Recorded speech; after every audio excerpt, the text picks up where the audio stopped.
You are now tuning in to the Val and Val Show, where conversation is art, art, art, art. Conversation is art, conversation is art. You should chime in, ain't no telling what to spark on the Val and Val Show. Ain't no telling the Val and Val Show. You know, ain't no telling where we go on the Val and Val Show. Ain't no ceiling, cause the art of conversation is the flow. It's that creativity available when we speak, available in our homes, available in the streets. We just trying to get it sparking and take it a little deeper. Keep it casual while fireside chatting with our people. Yeah, we take it a little deeper. It get hot when we fireside chatting with our people. Cause conversation is art, conversation is art. You should chime in, ain't no telling what'll spark on the Val, the Val and Val Show. The Val and Val Show. Hello. As you all can see, I am all alone. Valton is not here with me. He has something to do tonight, which is going to benefit him with Welcome to Dundra Heights. So I let him off tonight. I was nice to him tonight. So welcome. Guess what, you all? It's February. Guess what that means? Y'all see my little icon up there, the Black History Month. However, there you go. I just want everybody to know it is Black History Month, and yes, we are celebrating on the Val and Val Show. So tonight we have a wonderful show scheduled for you all, and we were just talking about what would we do to honor Black history, and we thought about transplant, organ donation, something that our community, due to history, some of us are really reluctant to do. So we just decided to do some education for real, starting out this Black History Month. And we have two very qualified people to join us tonight. And it doesn't get any more qualified than someone that works at the Legacy of Hope and someone who has benefited from the Legacy of Hope. And for some of you old schools like me, formerly known as, you know how Prince did, formerly known as the Alabama Organ Center, but they had to give it a actual more pleasant name. You hear Alabama Organ Center, that don't sound so good to the ear. So Legacy of Hope, because you are giving people hope who are in need of organs, tissues, and we're going to learn a lot. You're going to find out that it's beyond what you think this process is. So tonight, I just want to share a little stats with y'all. There are over 100,000 people on the transplant list. And this shocked me. 17 people die each day waiting for a transplant. And every 10 minutes, another person is added. So y'all, that's a lot of folks being added to a transplant list. And some of you may not know, and some of you may know, the person does not have to be on life support to be the only way that you can leave those precious jewels for someone else who needs them. So we have Miss LaToya Bishop, PhD, MPH. Now, y'all heard that behind her name. You can call her doctor. So we didn't get somebody that Googled. We went and got somebody highly qualified to have this conversation. Because Google ain't always the answer. It could get you messed up, okay? Remember that.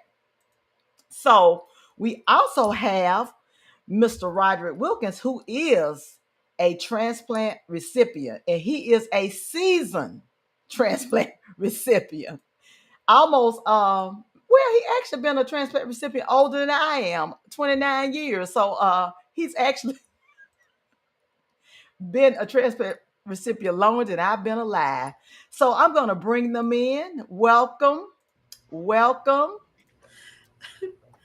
Hello. I'm only 28, so he's had that kid in 29 years. So how are you all tonight? Fantastic. Amazing. Welcome to Black Amazing. History Month. For definitely sure. And what better way to start this off? So I'm going to start with you. And I'm going to call you Dr. Bishop tonight, okay? Because you earned that, okay? We'll call you LaToya on the street. But Dr. Bishop. Yes, ma'am. So just share with us how you got involved and what made you even interested in pursuing this particular area. Oh, wow. Okay, so I've been with Legacy of Hope, formerly Alabama Organ Center. Like you said, we did change the name. We did have a lot of people calling wanting to get organs fixed, like the piano. I was like, yeah, that's not it. So basically, we did change the name, not for that reason, but also just to know that people are leaving a lasting legacy when you give the gift of life to someone. Hence, Yeah. Legacy of Hope. So we've been with that name for a few years now, and I think a lot of people, like you said, knew us when we were Alabama Organ Center, but same organization, just a new name and new focus. Shepherding the gift of life to those in need of organ and tissue transplant. So I've been with the organization for about 5.5 years. Actually, I'm approaching my 6th year Okay. coming up in March. So I've been with the organization for some time, but I was introduced to organ donation years ago, like most people do when they get their license or their permit for the very first time, and that person asks you the question, would you like to be an organ donor? And I Mhm. always said yes, because my grandmother said, if you can do something to help someone along the way, why not do it? So that was one of Mhm. my ways of saying yes, I'm going to give back. And when a position opened up, I was like, I love working with the community. I think I can talk to the community as well too, and hopefully they will listen. And we're not here to force you to register to be an organ donor. We just want you to have the conversation and you make an informed decision of ways that you can help someone even after you transition. So it's just a lot of, I think I answered that several different ways, your question that you asked me. Well, it's needed. People need to know all of this information. We want you to share as much, overshare. Yes, Is what ma'am. our goal is, because we want people to be educated to know that they can help save a life even while they're living. And a lot of people don't think about that, and that you can be a living donor as well. So let's talk about the list. How long is the list? Oh, wow. I was pulling up numbers because I was like, I feel like she's going to ask me some questions about that. So, if we're looking at the list, if you just want to look at the state of Alabama, and these are numbers as of today, in the state of Alabama, currently we have 1,345 people that are on the wait list. And that is the Mm. wait list for kidney, liver, pancreas, heart and lung. That's the real time number as of today.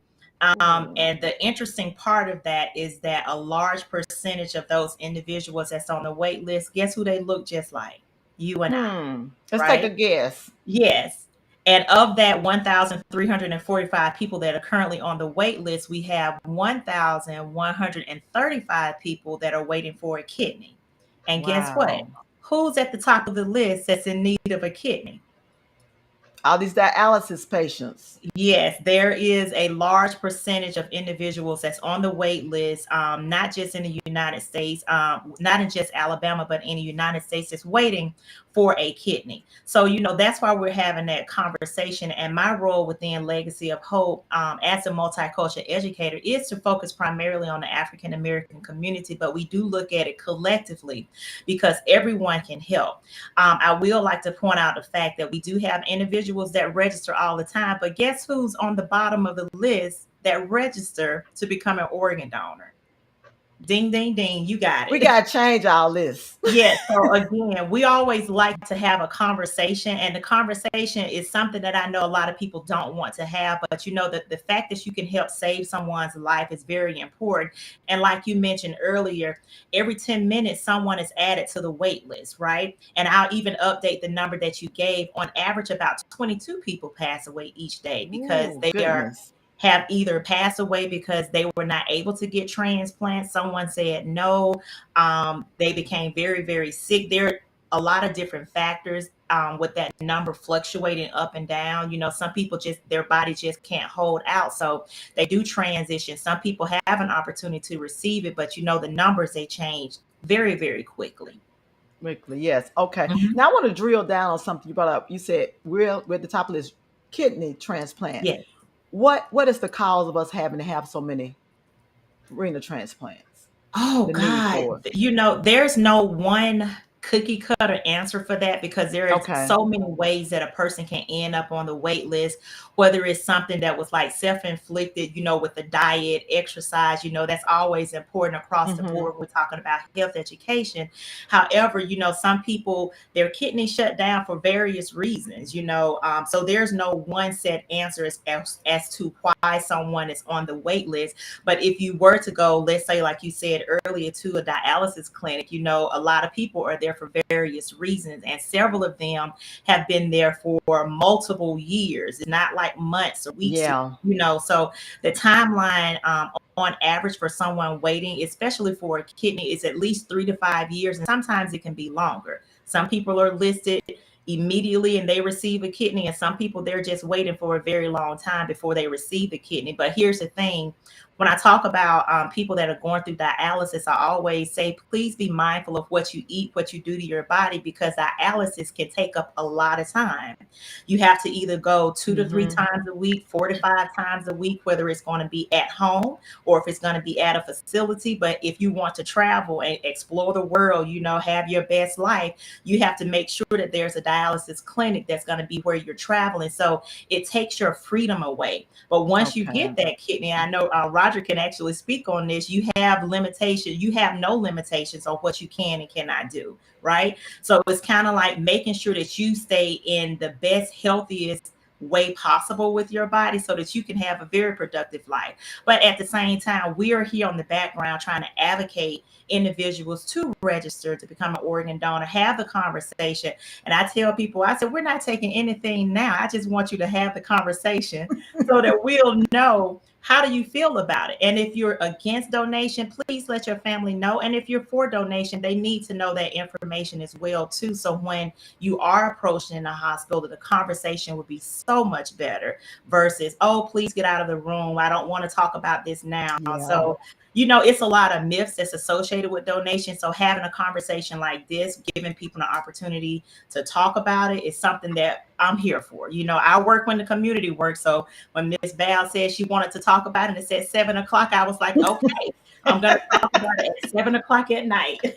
Well, I thank you. I thank you. Well, look, Rod, let's bring you on here, Mr. Wilkins. Yes, So, ma'am. y'all, this is my fraternity brother, Blue Phi. That's right. No. Phi We're Beta not going to talk Sigma. about all the blue and white family.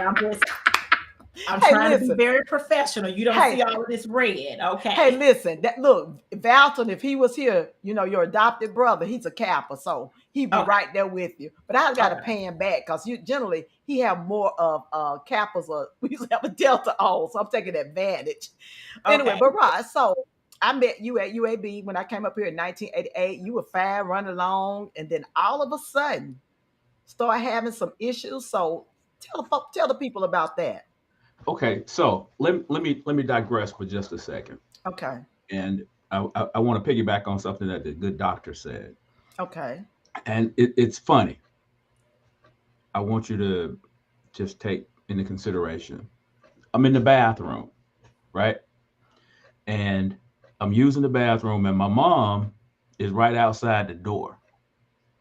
So I yell out to her. I said, "Mom, you hear that?" She said, "What?" I said, "You hear that? You hear that noise?"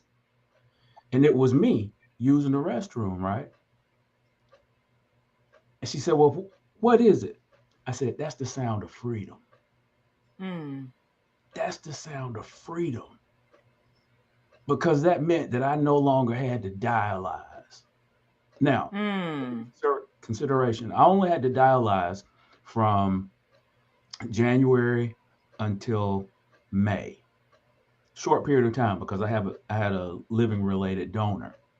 But it was a short period of time, but I came to respect that freedom because just like the good doctor was saying, I was dialyzing 3 times a week for 4 hours each time, which meant that the life, like what you were talking about, Val, that came to an end Mm. because everything that I knew or that was a part of my past was definitely a part of my past.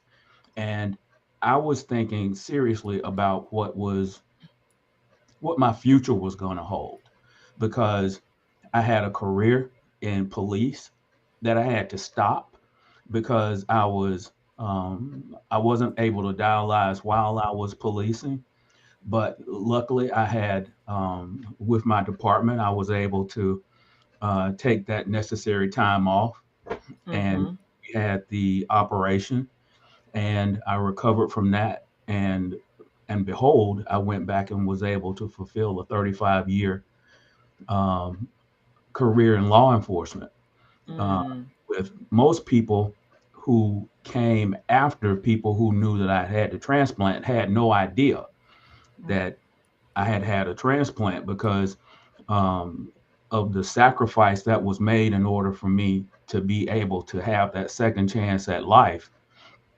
I never took it for granted. But that was just a small piece of my story.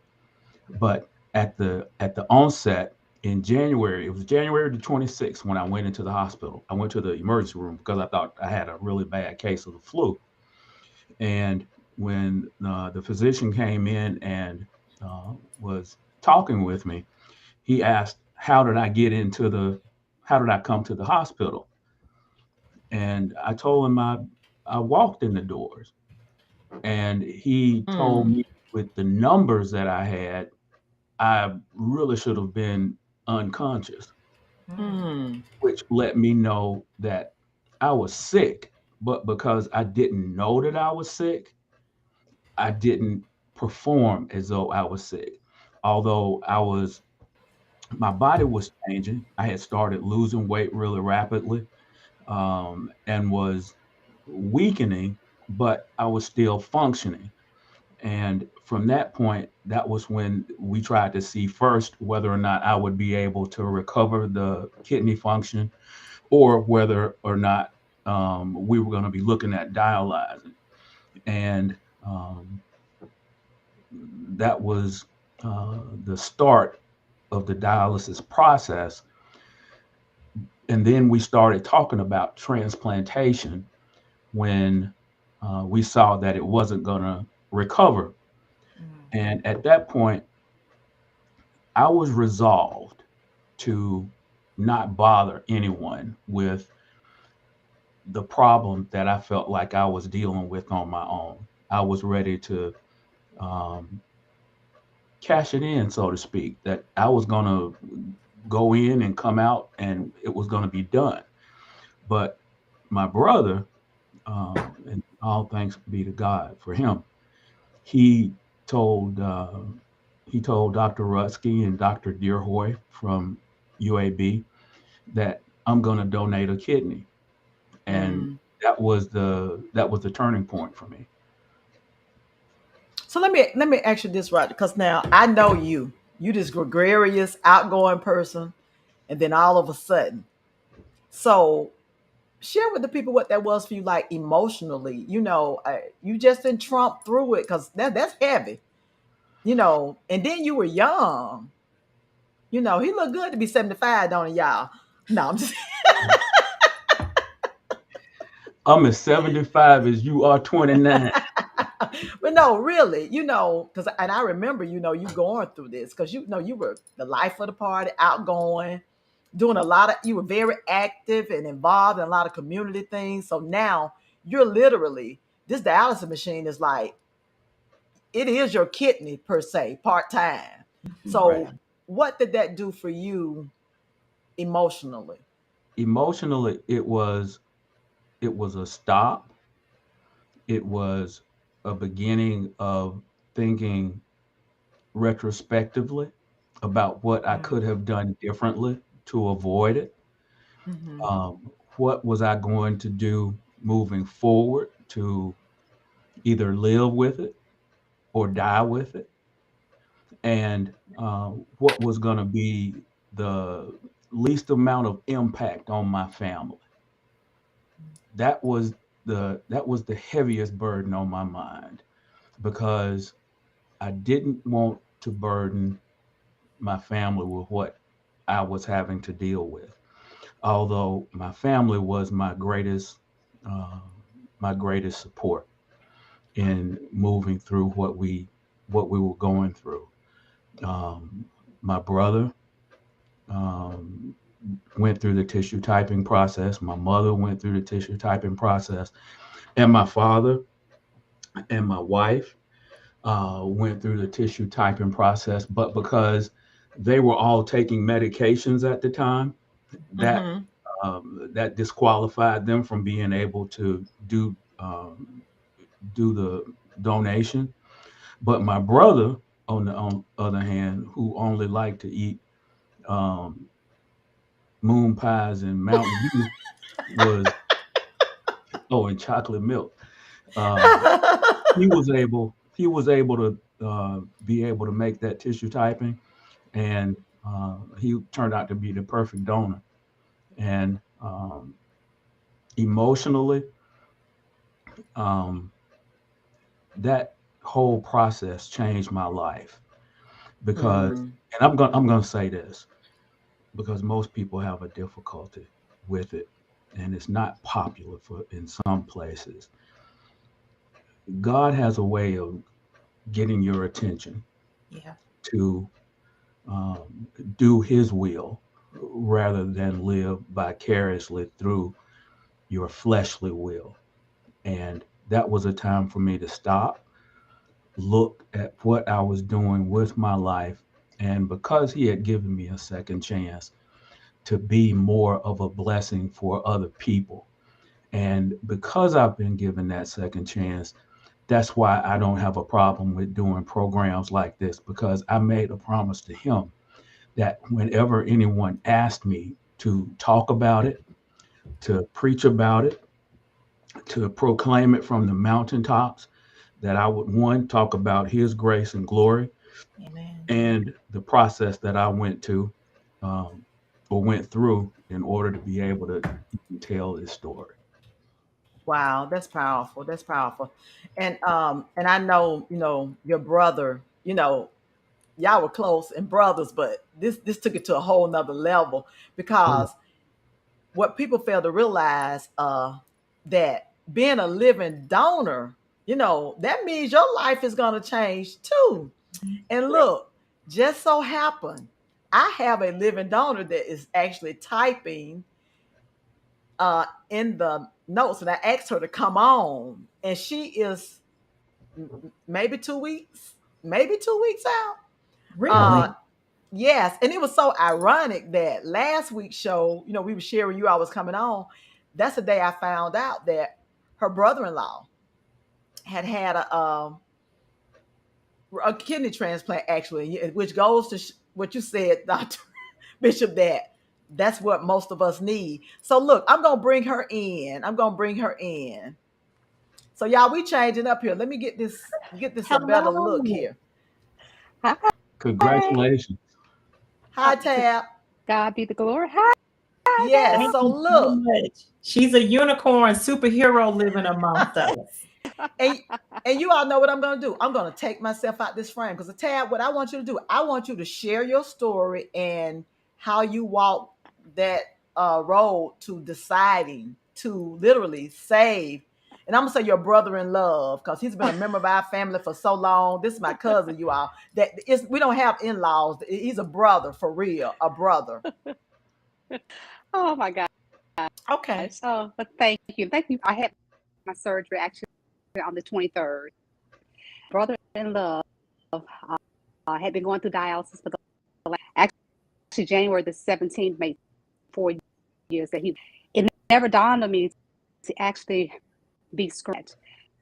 And one day I was riding in the car with my sister because I talk to her all the time. Hey, Tab. And my Let me brother, interrupt you for a minute. Can you yeah, get closer to your mic because you're going in and out if you okay, can? Do you have an ear? Do you have an can you hear me earbud? now? I have an earbud. You can say, all right, can you guys hear me now?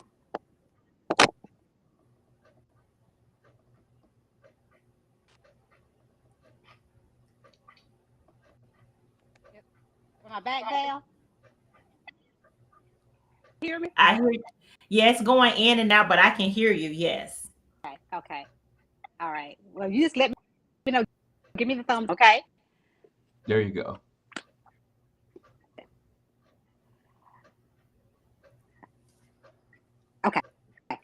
So as God dropped it in my spirit to a match for my brother in love. And so I would give Mike one of my kidneys. Serious. And I was like, yeah, I am. I'm truly serious, but hard to do it. And when I called my sister and I blood type, which is B positive, praise God. I'm B positive. He's B positive. And that's how the process of the screening. And when the lady called me, Patricia, you're a perfect match. So we had the surgery on, and praise God, he's doing great. So I just said, but my thing is about me. It's about being able to give someone life. And hey, Tab, do me a favor. Do me a favor. Can you use your speakerphone? See if your speakerphone let us hear you better. You still breaking up some. Because I want folks to hear this sacrifice. This is a huge sacrifice. If someone, I think my husband asked me something like, "Would you give me a kidney if you could?" I was like, "Oh." And it's so interesting while she's prepping, that a lot of the donation that happened usually does come from deceased donation. So having someone to be a living donor, is an amazing opportunity, because you're doing that, not even thinking about yourself. It's like, right. Let's try it now, Tab. No, you got your speakerphone on. It's probably still connected to your earbuds. Okay, there you go. Hold on. Okay. All right. So again, doing this is not about me. It's actually about being a better quality of life. And so I'm honored that God blessed me, chose me, because it was orchestrated by God. From everything lined up according to his will. Grateful to have been able to do this for my brother-in-law, as Black people need to do. We need to come together. It's not about yourself. It's not about self-gratification. Actually giving someone else a better quality of life. And it's me to help my brother-in-law.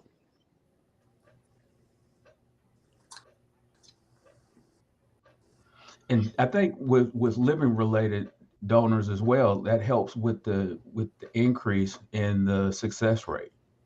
Yeah. And see, I'm not like since I have for me to be a donor. So if something I'm an organ donor anyway. So I would like to bless someone else, if that time comes on, that my organs be used to save someone else. That's a blessing. I don't even know what to say. I want to give you a virtual hug right now, just because. Yes, because that took a lot, and I know you had to have a conversation with your husband. Although you was like, I felt led to do that. A lot of people don't think about that, because most people, they're striving just to even go with deceased donation. A lot of people don't say, let me ask a family member, because how do you go and ask a family member, hey, I love you, but can you love me a little bit more? Whatever the conversation is, to even make that happen. So, for you to even do that is a blessing in itself. So kudos. I can't wait to see you. I feel like I'm going to start tapping in between you and Mr. Roderick. Like, you all going to be like, Toya, stop calling me, to share this story, because you shouldn't have introduced yourself to me, because I will be reaching out. Let me just say that. Yeah, because you're going to be here for a couple more weeks, right? The 9th, the next Thursday. Okay. And headed back to Florida. Okay. Well, look, hon, thank you for coming on, and I love you, and I'll be over there to see you before you leave. Okay. Take care. Bye. Hey there, LaToya. LaToya, what you doing? Pop in, pop out. I'm not sure. I'm just sitting still. It's going back and forth. I don't know. It must be raining really bad outside or something. Okay, probably is. I know sometimes when it rains, that happens. So look, you all, look at God. He blessed us with a recipient and a donor, because I hadn't even thought about that aspect of it. So look how he works it out. And guess why he did it, you all? This is conversation is art. So let's have this conversation. I just dropped in the notes over here. Legacy of Hope contact numbers. They got a 205 and they got an 800. So they got you covered. And Yes, ma'am. also gave you their website. You all go on the website and just look at some of the stories of hope. Oh my goodness, they would just make you tremble. I mean, their children. I have a personal story from my family. Unfortunately, my nephew, who I wasn't that much older than him, he ended up being murdered. Mm. And through that deep grief, my sister in 1991 was still able to make him a donor, which helped her with her healing process as well, because she still felt like there were really many parts of him still living in people, because I can't recall how many, all of his organs and everything got donated. So he was helping probably with up to 7, 8 people just by that. So that was a tragedy for our family, but also a blessing at the same time. And we also have a very dear friend who actually gave one of his kidneys to one of his classmates, and just so happened was a perfect match. I'm in all the donor bases. I'm also bone marrow and everything, and I'm recently just signing up for UAB. It's not UABs, but all of us Hmm. study, because you all, as Black people, we got to participate so that medicines and treatments can be developed for us, because we Hmm. are different. We are different. So we need to participate. And no, nobody, ain't no body snatchers coming. You all stop watching TV. Stop watching TV. You know, I said, I hate when they show this, when you got the homeless person on the bench and they come and, and the next thing you know, all of their organs are missing. Now we do live in an evil world, true, but 99% that is not going to happen. So think about it. Seriously think about it. And as Dr. Bishop said, share that with your family. Advanced directives. You can do these things online for free. Right. Make your request known. Right. Because, and then if you like me, all my doctors, we have specialists now. All of them have a copy. My children have a copy. My husband have a copy. And I put in my will, y'all. This means the nurse, okay? If they don't honor this, revoke, don't give them nothing. Donate all my stuff to somebody else, because I want them to do what I say do. So they know that's in there. So they better do what I say do. here's the reason why we say have the conversation with your family member so that they'll know how you feel about it. Yes, Yes, ma'am. for sure, for sure. And what I want to share to you all, when it was the Alabama Organ Center, as Dr. Bishop was sharing, when I was a nurse at Cooper Green ER, I had to go in and have a conversation with the family. Ooh, and that was rough, because generally speaking, when you come through the ER, it's due to something catastrophic usually, or you've coded, arrested, your heart is stopped, and we're doing CPR. Well, it really wasn't real good for the people that were in there working on your family member to have, and one of them got to walk out now and say, "Oh, by the way, have you thought about organ donation?" You all can imagine how that went, and it was really, really stressful. So it was really great that, number one, they changed the name. Hmm. Number one, so it would have to me, a more palatable taste, and as well, people wouldn't be calling that trying to get a Kimbrough and all kind of organs for their children or for themselves. But also, you all, when you work in an environment like the emergency room or medicine in general, when you're having to take care of people and they die, that's traumatic for the healthcare worker. And you really don't want to go try to have this conversation with a family, because a lot of times you're emotional as Mhm. well. So now they have where someone actually comes and have that conversation with the family that has not been involved, and also had special training to be very sensitive to those needs. And Yes. Dr. Bitch, I want you to share how you all, when someone died, we ain't snatching them off the ventilator right then. Okay, that's not how it happens. So you want to share with them generally what happens when someone Val, makes if, that decision. Val, if Uh-huh. let me interrupt, because what Okay. something that you just said was very important, and it triggered something in my mind when I can remember when I was in my bed after the transplant. The power that nurses hold when taking care of patients Mm, is, I think, sometimes beyond their knowledge, because they're desensitized to the fact of what it is that they do because it becomes so routine. mm-hmm. But when I can remember just as clear, when I had two encounters. One encounter was with a nurse who showed absolutely no compassion. I don't know if she was having a bad day or what was going on, but with what she left me with was no feeling of um, no feeling of hope, Okay. because 2 days after 2 days after I had my transplant, everything was going well. Everything was going as good as it can go. And I forgot to give God thanks for letting me go through this process successfully. And instead of saying thanks to him, I called my boss back at the police station and told him, I'm coming back. I'll be back. But I never said, Lord, thank you. He put me through rejection. Oh. Mm. And I don't know if you guys know, but I took the drug OKT3. And that's an anti-rejection drug that totally shuts down your immune system what from scratch, and you build it back up.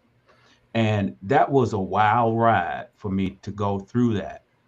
And you talking about being hot. One minute I had a temperature of like 104, then my body temperature goes bottoms out and I'm freezing, and then I'm hot again, and then I'm freezing. But it was a nurse who came in and she just put her hand on me. I said it was an angel at the same time. She put her hand on me and she said it was going to be all right. And Mm. at that point, it was like I relaxed. And because she showed compassion and she saw me as a human and not just a Mm-hmm. patient, it made a difference. It made a difference. And then even with the doctors, it made a difference knowing that they were in a realm that I was finding a new way to. And what I mean by that is I'm talking about a whole new spirituality, because if you ain't never called on God because you needed him, I found that particular moment when I needed him beyond any shadow of a doubt, and he answered that call. But the power that nurses and doctors have in just being able to be that compassionate piece, more so than just that piece of I'm your physician. It means so much more. The flip side of what you were talking about as another point with donation and transplantation is, I heard so many times when I was dialyzing in the clinic, I was hearing people saying that, well, I know my folks ain't gonna do nothing to me because they want to go to heaven with all their organs and everything intact. Mm-hmm. Everything got to be right for the Lord to be able to bear witness to. And if I can't make it into heaven without both of my kidneys, or I can't make it into heaven without my lungs or my pancreas or my liver or whatever. But that's so false. And that goes and plays back to the fact of myths in which you were talking about. Um, what you donate here and do it, giving is a blessing for you to guarantee that you be able to be that in that spiritual realm to receive his blessings even more so. So with that, I digress. And before you talk, Dr. Bishop, I'm gonna share this. And I actually had this conversation with Mr. Wilkins offline. I said, "Why people worrying about it? We're gonna have a new body, you all. So we're gonna be renewed beings. So don't leave that. Look, just gonna leave it here. Just gonna put, just put it on the donor belt, okay? So you can get your new stuff. You know that. You know some women that 36, 24, 36 you want. You gonna have it in that new life, okay? Hey, men, all the muscles that you don't have right now, you gonna have it then. Wait a minute, you mean that I got to look forward to some more 24, Oh, 36, 24? Dr. Bishop, before he go off the rails, let's talk about what really happens once it's determined. Uh, First of all, that we have a potential candidate. What's the Mhm. process from step one all the way to the end, so they'll know what happens. You all, she's in a place where it's raining, a storm, or something. That happens, but we're gonna get this story. The devil is a lie. In That's it. Jesus' name, we're going to talk about it. Yeah. Absolutely. Got So, it. so the approach that we do have staff, our clinical staff that actually approach family in the hospital, because we talk about donation, we're talking about in hospital, in order for someone to be a donor, right? So that means someone has to be declared brain death or cardiac death in order for us to even approach, because some people think that we approach as soon as someone come through the ER room, and that's not the case. So I'm glad to know, Ms. Val, that was back in the day when you all had to approach to make it a separate entity. It's not the Mm-hmm. same team that's caring for you that's going to approach you about asking if you would like to honor your loved ones wishes to be an organ donor, would you like to become an organ donor. So they have since separated that process. So I know you said that was in early 90s or 80s or Yeah, it something. was the late 80s, early 90s. Uh-huh. Yes. So now we have clinical teams at different hospitals that are assigned, and that's when someone that have the training for approaching Mm-hmm. the families in a very respectful manner. Because here's the thing: a lot of people don't think about it. You have lost someone, whether it's an unexpected loss or an expected loss. A loss Mm-hmm. still is a loss, and it hurts the same. So therefore, you definitely have to be very sensitive when you approach the family, how you approach the family, what you say to the family, understand the dynamics of that, and that should not be the same team that you that was in the room trying to save a person's life. Because of course, like you said, oh, you didn't do everything, you knew this was going to happen. So I'm so glad that that process has changed. But in order for someone to be a donor, they have to be declared brain dead, you have to have cardiac death. And you're all cardiac death, and you have to have, is it still two physicians that have Yes, to ma'am. Two different sign physicians off? do a battery of tests to sign off in order to declare someone, and that's when we approach. So for brain death, um, you have an opportunity to donate your tissues, organs, as well as your eye. And then for cardiac death, depending upon the nature of the death, you have your tissue, eyes, and occasionally those organs that are still functioning, right? So with that being said, well, a lot of people, I know we've been talking about kidney because that is the number one organ that's needed in the United States and Alabama, but one person can save up to 8 lives. You have your heart, liver, lung, kidney, intestines, pancreas. I feel like I'm in a Mm-hmm. school presentation talking about You this. are, you are. Yes, but you also have 2 kidneys and 2 lungs. So that's where the number 8 comes from. And then even in addition to organ donation, you have an opportunity to be a tissue donor, because a lot of people don't think about tissue donation. So you can donate your cornea, your veins, valves, bones, skin. All of those things are considered to be donation. But when we talk about general donation, most people think about organs, right? Because that's what we consider to be life-saving things that we need, the organs. But you have an opportunity to donate that tissue as well too, that can enhance a person's life. So I use the example, if someone needs an ACL or have an ACL tear, like most athletes, they have to get that repaired, right? And if they can't Mm-hmm. get tissue donated from another part of their body, they have to get tissue that was donated. So organ donation is important just as well as tissue donation as well too. So it's all about having a conversation, know what you can and cannot know what you can and cannot donate if you choose to. And I'm so glad you put the website, you put my email on there. I promise you I will respond. It is a real email address. You can even put my phone number on there because we have conversations in the community. So churches, I go to schools, I've been to family reunions. I'm just saying I go where the community tells me to go and have a conversation. So sometimes it takes hearing what myth you heard in order to dispel that particular myth, right? And everybody hear different things. I've been at events where people was like, they're going to the cemetery, digging up and doing all of this. And I was like, well, let's talk about it.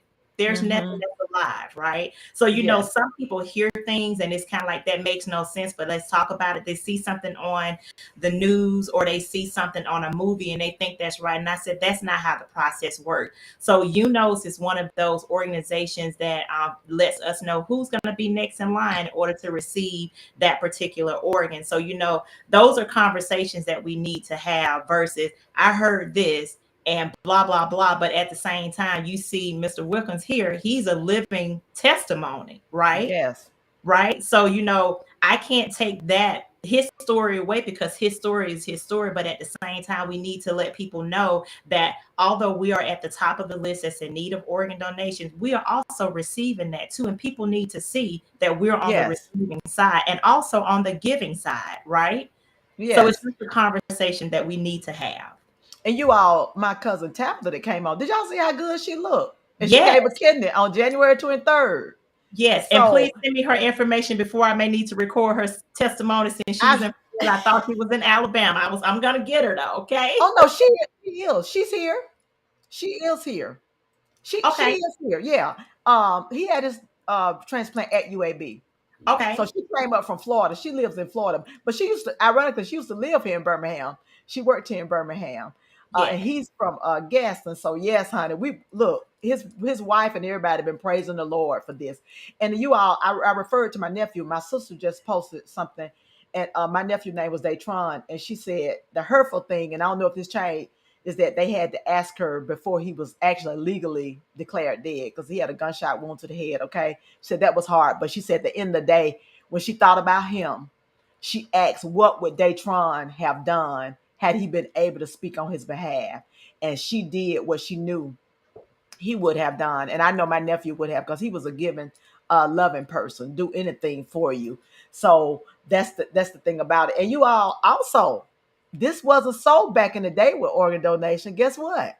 If you agree and the donor family agree, people are meeting up and have developing these, I'm not going to say friendships for life. It becomes an extension of a family for life. And I really think that is awesome. Every time I see one of those where somebody listens to their child's heart, and Rod, I got to go make a laugh at you. You did not take, you never thought you would just think, wow, I am urinating on my own. Wow, the sound. We take stuff for granted. The sound of my own urine going to this toilet. Mm-hmm. Because we take for granted the simple things. I never forget when I broke my right arm.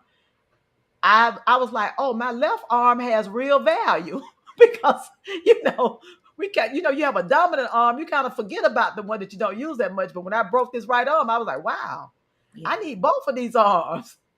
And appreciate them. So that is awesome. So look, I know you all filling out stuff. You all can do it on your license. You can reach out to Dr. Bishop. She will get you situated. Now, I'm not going to give y'all her cell phone number. I'm giving y'all the main number to the Alabama Dog Center. Because look, y'all will be over at your family reunions. Legacy of Hope. Look, that's what I'm talking about. They'll be calling you. Let me ask you one question. It's fine. I promise you. I answer all unknown numbers because I work remotely. Since COVID, we've been having to switch things up. So I promise you, it's good. But I also you want me to give it to them? Nah, we can give it to the website. The way that you can register, most people go through the DMV when they get their license renewed or their permit. But you also can visit our website at legacyofhope.org, which is in the chat. And if you call, they will connect you to me so you don't have to do the Okay. cell phone number, but my email address, I promise you, I do answer it. LaToya R. Bishop at legacyofhope.org. But I wanted to make a comment since you mentioned about the families meeting. That is something that we definitely facilitate, especially now, because sometimes a family is not ready to meet. The donor family is sometimes not ready to meet the recipient. We have to respect that, and then vice versa, right? So we help facilitate that meeting, and we have an amazing aftercare department that helps facilitate that meeting. So most of the time, those meetings are taking place at our Donate Life. We have a picnic that's in the month of April, which is Donate Life Month, and that's when we have families meeting for the first time. And I'm not a person that cry a lot, but I promise you, seeing those stories, and when I go out into the schools and I get a lot of no's, like, I don't want to talk about this now, but when I see those two families meet and just the immediate love that they have for me, each other, I was in tears. I had to go take my contacts out. I had to go put on glasses because I was like, oh my God, I feel like we're doing so much. You know what I'm saying? So when we go out and one person register to be an organ donor, they have the chance to save 8 people's lives. So when I go out, I really don't get 15, 20, 30,000 people registered at one time. I was like, if I can make an impact on one person, you know how beneficial that is. So seeing those families connect, and they do form lifelong relationships, you know, because it's like an extension of the family. It's not just a friend. It's like, we are family. We are one. So you can't take that experience away. And I tell people, I say, I know we talk about death at the same time, because some organs, you know, some people do have to pass away in order to donate, but you have to understand how much life is going to be given to that person to extend their life so that they can now talk about donation, understand the importance of it, know someone else that may be affected, and somebody else may register because they heard their story. So it's just like a domino effect when I talk about donation. You see, I'm passionate about it because I believe I would not be passionate about it if I had not believed in it myself. And again, I started talking about donation, or believing in donation, even years ago. I think 15. So that was only like a few years ago for me too. Right? Since we're talking about age groups, yes. Yeah, and I think one of the things we have to be mindful of is that we as a people, we complain about, oh, well, they didn't give this person a kidney or heart or whatever. Well, you all, it's just things type and match better within races and within family. So if you're not willing to put some skin in the game, then you're not going to get a good match. And the goal is to get the best match to ensure that this organ is viable and that it lasts. Now, let me say that too. Now, you all, when you do get a transplant, you got to treat it like it's gold. Okay. You can't be going out here in these streets just living all vicariously and stuff. Okay. You got to follow the rules and the instructions.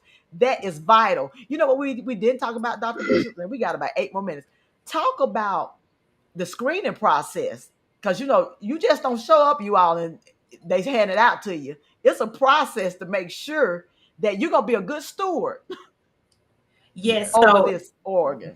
There's I probably need to bring a clinical person in to talk more so about the screening itself, but there are steps in order for that to be taken. But UNOS is the organization that we use, which is the United Network of Organ Sharing, that has all of the information about a possible donor and also about a recipient to see who's going to be matched.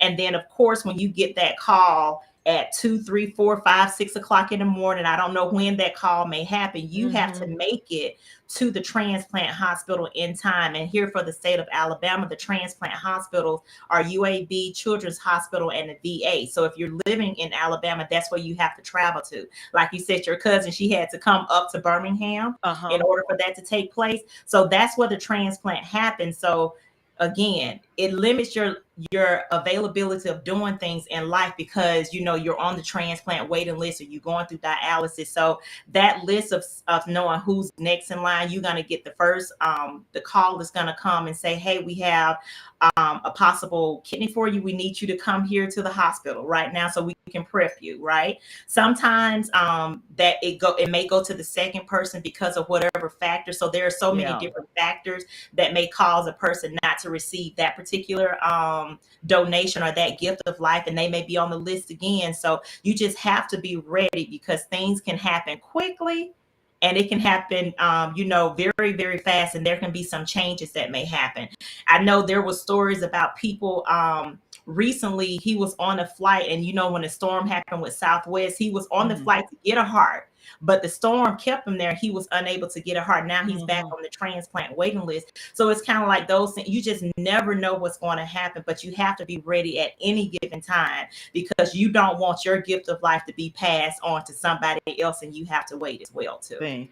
And then I know, I audit records, and one of the things I see sometimes you all, when they get the donor organ, it's not viable to transplant. And so, they can't put some organ in you that they know it's not going to be function. That would not be we don't want any rejection thing. to happen whatsoever. We want to make sure that it matches and it's going to last, so you will not have to be listed again on the wait list. And then for those that don't know, and I know Mr. Wilkinson can say this, once you receive the transplant, you're going to be on a lot of medication. So this is a very serious matter, right? And then over the years, your medication may decrease as well, because we want to make sure that you're going to have the best you with this new transplant, right? I'm glad that you said that, because Val touched on it about once you get the transplant, you have to become very disciplined in what you do and how you conduct your life, because you will be taking a regimen of anti-rejection drugs and what other drugs that would help you to prevent from any further kidney damage, depending on your lifestyle. But that's something that you really have to take seriously in making that commitment, because it's such a strong commitment that you have to take, because someone is given the ultimate in helping you to be able to make that transition to a better life. Yeah. So I know all of y'all I know everybody on here now. Y'all ready to be an organ donor, okay? Yes, please go to the website. Please go to the website, register, go when you get your license renewed. And if the person does not ask you at the DMV, please email me personally to let us know, so that we can go and have some education at that particular DMV, because they are supposed to ask you, would you like to become an organ donor? And we have information at all of the DMVs. What does that mean, right? And even so much, if you're registered, there's an opportunity. If you change your mind, we can take care of that and remove you from the registry. We hope that you don't, but at the same time, I want you to know that that is an option, because I really want to be transparent to let everybody know, yes, you can register, but you can also be removed. We really don't want you to, because you can't help but save a person's life. And you all, please complete your advance directives, or either sometimes called a living will. It's easier, even if your family member is not going to be an organ donor. When it comes to the end of life, it is so much easier when that person has told you clearly what they want and don't want. And it relieves you, because it's hard. Some people feel guilty if they have to make the decision. So if your mom or even your children have said, well, this is what I want, then you're just saying, here, this is what they said they want. Even when both my parents have been a nurse, you all, they were not able to be donors, but it was difficult time, because now I'm not being a nurse. This is my mom and dad. Okay. Right. That's right. And even then, as you said, Dr. Bishop, they were like, well, I know they got the advance directives. I know, but are you sure? And my words to them was said, that was the purpose of the advance directive. So I don't even have to play it around in my mind. Now, let me say this, you all. If you have something you can recover from, nobody's going to be trying to take your organs, okay? Just know that. They're going to allow you. You're going to get well, you're going to go to the house. Don't think. I want to dispel all these rumors. Thank you. You all, granted, the Tuskegee experiment did happen. And it was atrocious. Most definitely. But there are plenty of, trust me, safeguards in place now. Yes. I'm going to say, the entire medical team from entry to exit will have to become corrupt for something to happen. Say that again. There's a whistleblower. There's somebody on team like me. They're going to call it out if some going to the left. Okay. Be assured. Thank you. Please, there are processes in place for a reason. No one wants to lose their job for any reason. So yes, thank you. Yes, and I thought about years ago the Alabama Organ Center. What was it? It was "Don't take your organs to heaven. People on earth need them." It was some. It was a cute little tagline that Yeah. they had back then to try to increase. And I think during that time it really went up. That's when the driver license thing came about. So talk to your people, you all, because listen, we are going to die unless Jesus come and say, "Come up hither right now." And some of us get raptured, but the majority of us, we will go to the grave or for cremation or whichever way you prefer to be buried. So make a decision to give life. And if you have the opportunity to become a living donor, take that. Be sure now you have the discussion. If you're married, you talk to your spouse, because some folks have ended up divorced behind these type things, because and that's another thing too. You might want to talk to who you're dating. Y'all might not be equally yoked. If they anti everything, that might not be who you need to be saying "I do" to, because they not gonna honor any of your wishes. They're gonna revoke everything. That's something to think about, you all. Are you do you want to be an organ donor? Believe it or not, everybody in healthcare don't. You would think if you go in healthcare, automatically you'll be able to willing to give up everything, but that's not the case. So, with that being said, it is actually 8 o'clock, and what we do at the end, we're going to allow you, Dr. Bishop, to give us some parting words to do your cheerleading and wrap this up. And then, Mr. Wilkins, let you have your parting words as a recipient. All right. Well, I just want to thank you for inviting us on the show. A great topic. Not saying I'm biased about it, but I want to encourage people that if you are interested in becoming a donor, please reach out to legacyofhope.org. Our website is listed there. Find information. Please email, call me. There are conversations that we can have. If we need to have a one-on-one, we can do that. But we encourage everyone to register at the DMV when you get your license, or visit our website. Call us. We can come out. We can have a conversation. Just know one person can save up to 8 lives through organ donation, and you can save and heal 75 or more lives through tissue donation. So please have a conversation with your family members. Let them know your decision. And because you say yes to organ donation, I can turn it over to Mr. Wilkinson right now and say he is a living testimony as to what we do in organ donation. So, Mr. Wilkinson, I'll turn it over to you. Absolutely. I have 2 birthdays. My natural birthday is in November, and my second birthday is May the 10th, 1994, when I had my kidney transplant at 6 a.m. in the morning. That is the opportunity to serve. I picked up the opportunity to be a blessing to so many people, because I said that on May the 10th, the old me passed away and the new me was reborn. And I took a servant's heart, in as much as saying Jesus's words, "I come to serve, not to be served." And in doing that, I try my best to be an example of what a second chance is all about. Living through my experience gave me that opportunity. And I've had my transplant now for 29 years. Amen. I had my transplant, I don't know what would have happened, but it's not my story to tell what would have happened, but it's my story to be proud and boastful in the name of the Lord, to be able to say what has happened.